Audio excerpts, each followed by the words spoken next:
Bismillahirrahmanirrahim. Assalamualaikum warahmatullahi wabarakatuh. Perkenalkan, nama saya Khairunisa dengan NPM 41183402190165. Sebelumnya, saya membuat video ini bertujuan untuk memenuhi ujian tengah semester dari mata kuliah Ekonomi Islam dengan dosen pengampu Ibu Husnul Khotimah SE MSI.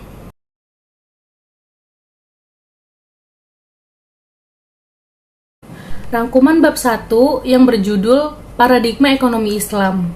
Islam sebagai pandangan hidup atau worldview mempunyai ajaran yang menjamin keselamatan dunia akhirat. Bahkan eksistensinya di peradaban manusia sebagai rahmatan lil alamin.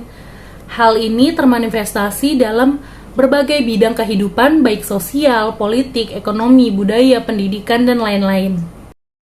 Pandangan hidup atau worldview berperan sangat penting dalam sistem masyarakat tertentu, yang mana berfungsi sebagai dasar bagi keseluruhan semua pengetahuan.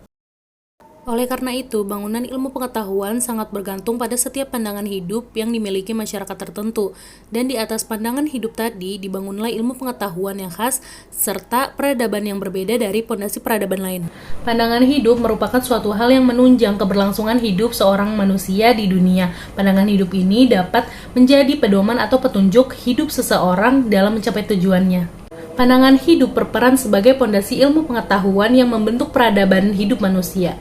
Namun hal ini bukan berarti ilmu pengetahuan dapat menjawab setiap pertanyaan pandangan hidup. Tetapi itu adalah sumber keyakinan pandangan hidup yang kaya dan kuat. Worldview dapat bersumber dari kitab suci, filsafat, adat istiadat, dan sumber-sumber lain yang dianggap mempengaruhi cara pandang masyarakat tertentu. Terdapat orang-orang yang berpengaruh besar dalam membangun pandangan hidup mereka, seperti nabi, filsuf, pahlawan, negarawan, dan sebagainya. Maka dari itu, worldview Islam yang dapat didefinisikan sebagai sebuah pandangan dunia yang dibangun oleh Nabi Muhammad SAW. Jadi ada beberapa hukum Islam yang menjadi pedoman setiap muslim. Yang pertama ada Al-Quran. Al-Quran adalah kitab suci umat Islam yang diturunkan kepada umat muslim melalui Nabi Muhammad SAW. Al-Quran dari segi bahasa memiliki arti bacaan atau apa yang tertulis padanya. Sesuai dengan surah Al-Qiyamah yang berbunyi, sesungguhnya atas tanggungan kamilah mengumpulkan di dalamnya dan membantumu pandai membacanya. Apabila kami telah selesai membacanya, maka ikutilah bacaannya. Lalu yang kedua ada sunnah. Sunnah dalam bahasa adalah jalan yang biasa dilalui atau suatu cara yang senantiasa dilakukan tanpa mempermasalahkan apakah cara tersebut benar atau tidak. 3. Ijma. Definisi ijma menurut bahasa adalah kesepakatan terhadap suatu hal. Dikatakan telah berijma pada suatu kaum apabila mereka telah bersepakat dalam suatu hal. Dan yang terakhir adalah qiyas. Qiyas menurut bahasa bermakna pengukuran atau penyamaan antara satu hal dengan hal yang lain, yang sejenis.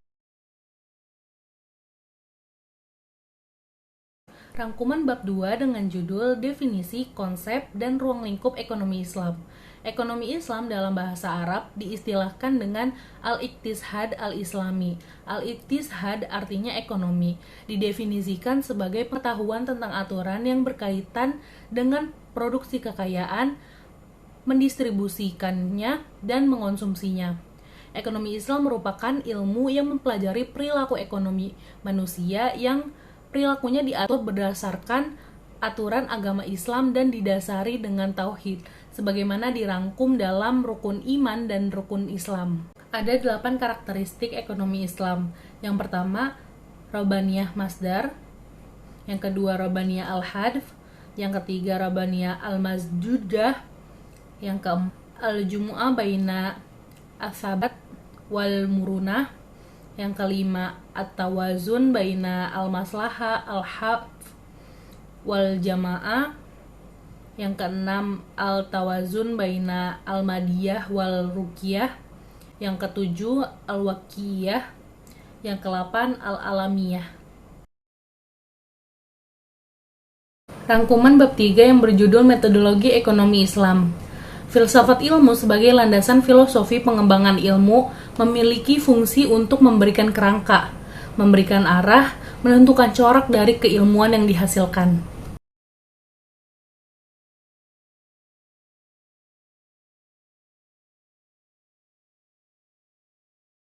1. Kerangka teori. Teori itu penemuan yang dihasilkan oleh ilmuwan yang melakukan penelitian ilmiah terhadap masalah tertentu dalam lingkup bidang ilmu tertentu. 2. Paradigma ilmiah. Dari asal pembentukannya, paradigma ilmiah itu juga berasal dari teori tertentu yang telah mengalami ekslasi, yang ditandai dengan perluasan objek dan perspektif yang lebih baru. 3. Asumsi dasar. Asumsi dasar itu aspek terdalam dari pembangunan keilmuan, sehingga dapat saja dianggap tidak ada, kecuali bagi mereka yang memiliki kepekaan filsafat ilmu. Asumsi dasar itu merupakan kesepakatan keyakinan prinsip-prinsip hidup. Di dalam Islam, sumber ilmu pengetahuan tidak hanya akal dan pengalaman, tetapi juga terdapat wahyu. Hal inilah yang membedakan anatominya dengan ilmu pengetahuan konvensional yang berfokus hanya pada dua sumber, tanpa menyinggung sama sekali unsur agama, doktrin, dan unsur ketuhanan dalam membentuk dan membangun ilmu. Al-Quran menggunakan konsep produksi barang dalam artian luas. Memproduksi suatu barang harus mempunyai hubungan dengan kebutuhan manusia. Pentingnya peranan produksi dalam memakmurkan kehidupan suatu bangsa dan taraf hidup manusia.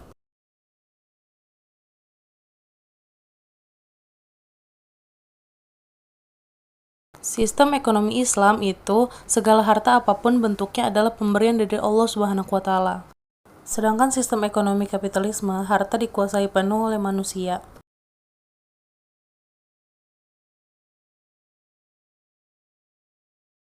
Perbedaan sistem ekonomi sosialisme dengan sistem ekonomi Islam. Jadi sistem ekonomi sosialisme itu dikuasai oleh negara, sementara sistem ekonomi Islam segala harta apapun bentuknya adalah pemberian dari Allah Subhanahu wa taala. Sistem ekonomi adalah suatu sistem yang mengatur serta menjalin hubungan ekonomi antara manusia dengan seperangkat kelembagaan dalam tatanan kehidupan masyarakat atau bernegara.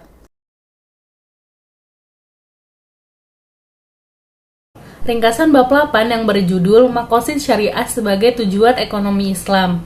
Maqasid Syariah sebagai landasan dasar pengembangan hukum ekonomi Islam yang bersumber dari Al-Quran dan Sunnah, di mana hubungan ekonomi menekankan pada aspek kemaslahatan atau kesejahteraan kehidupan manusia baik di dunia maupun di akhirat, bukan hanya sekadar didasarkan pada imbalan ekonomi atau sosial dengan tujuan mendapatkan kepuasan sesaat, yakni kepuasan hidup di dunia. Sekian ringkasan dari saya, kurang dan lebihnya mohon maaf. Billahi taufiq wal hidayah. Wassalamualaikum warahmatullahi wabarakatuh.